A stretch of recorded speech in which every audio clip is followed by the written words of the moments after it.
Hi everyone, I'm Ron from Coleno, the leading suite app for accounts receivable.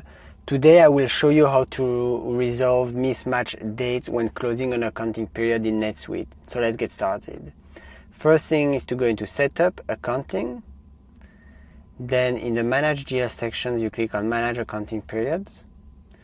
Then we need to go to the period that we want. So here I prepared this one. So I click on the checklist icon. And you can see I closed the lock AR, lock AP, lock all here.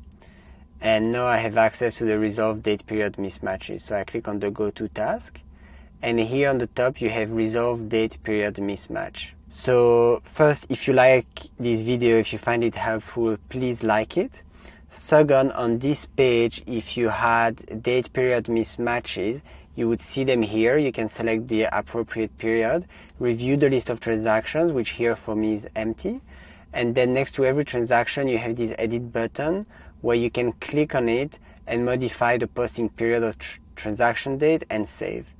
Once you are happy with your changes, you go back and you can mark the task as complete.